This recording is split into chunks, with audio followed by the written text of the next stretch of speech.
আরে যুবক, তুমি ইসলাম ধর্ম পাইলা, অথচ ইসলাম ধর্মটাকে তুমি মানতেছো না। রাসূলের সাহাবীরা কত কষ্ট করেছেন।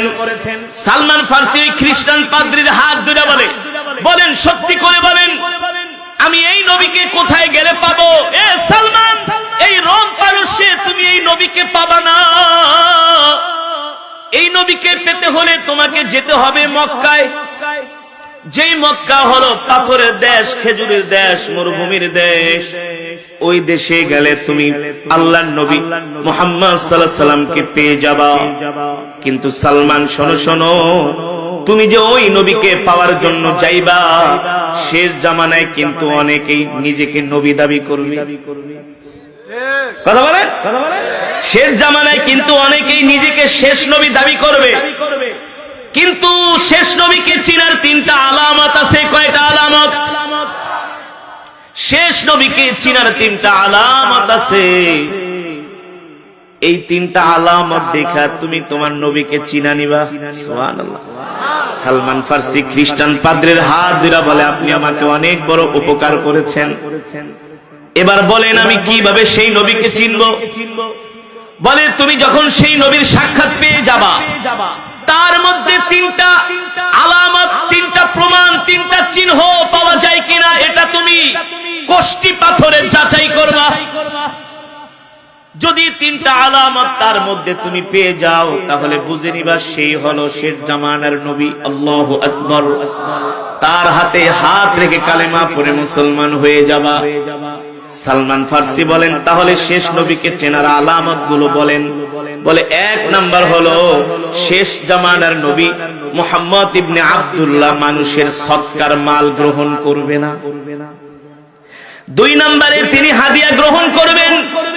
তিন নম্বরে তার শরীরের ডান বাহুতে একটা গোশতের টুকরা থাকবে, সেখানে মোহরে খতমে নবুয়তের একটা সিল মেরে দেওয়া হবে। এরপরে আর কোন নবী আসবে না। আল্লাহু আকবার। এ সালমান, এই তিনটা আলামত দেখা তুমি তোমার নবীকে চিনি নিবা। কিন্তু সালমান শোনো, তুমি যে মক্কায় যাবা, এই মক্কায় যাবা তো এত সহজ না। তুমি যদি মক্কায় যেতে চাও, আমি তোমাকে কিছু পথ বলে দিই। বলেন বলেন কিভাবে মক্কায় যাব, আল্লাহর নবী পেয়ারা নবীকে পাবো, সত্য ধর্ম ইসলাম গ্রহণ করব। বলে, তুমি যদি মক্কায় যেতে চাও, তাহলে তুমি রোম পারস্য থেকে যেভাবে পারো তুমি সিরিয়ার রাজধানী দামেস্কে চলে যাবা। কোথায়? সেই সিরিয়ার রাজধানী দামেস্কে প্রতি বছর মক্কা থেকে একদল ব্যবসায়ী কাফেলা ব্যবসা করার জন্য তারা সিরিয়ার দামেস্কে আসে।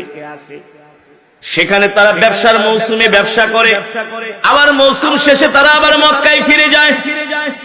যদি পারো ওই কাফেলার সঙ্গী হয়ে মক্কায় যায় শেষ নবীর হাতে হাত রেখে কালেমা পড়ে মুসলমান হয়ে যেও। আল্লাহু আকবার।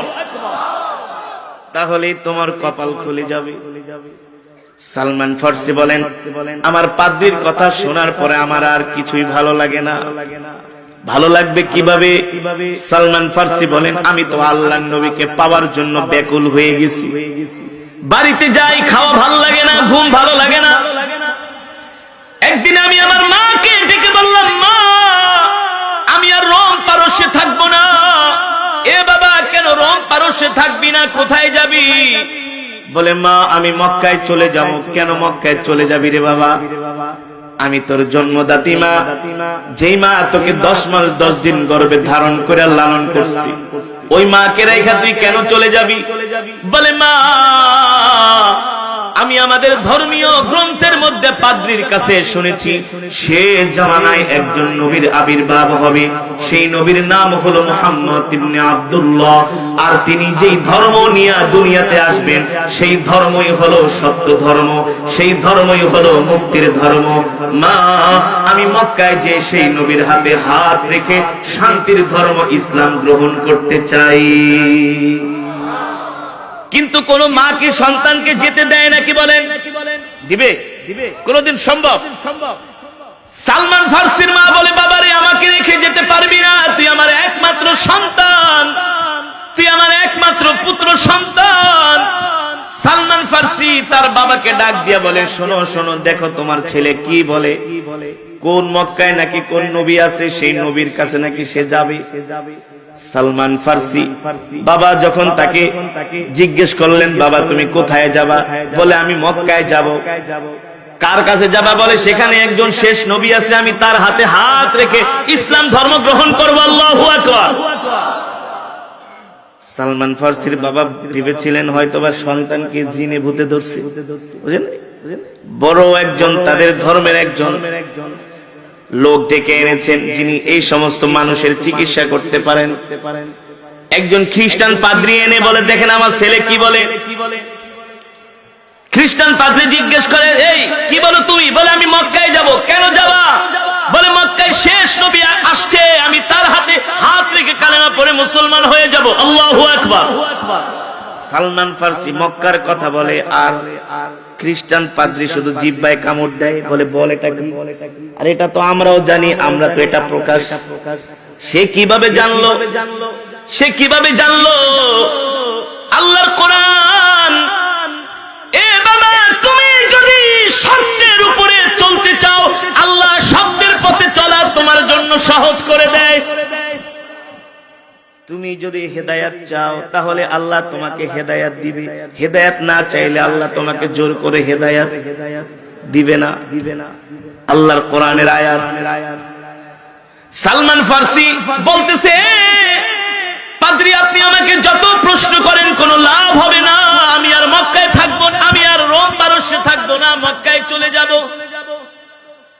সালমান ফার্সি জবানে এই কথা শুনে খ্রিস্টান পাদ্রী বুঝা ফেললেন, আসলে সে আসল ধর্মের খোঁজ পাইয়া গেছে।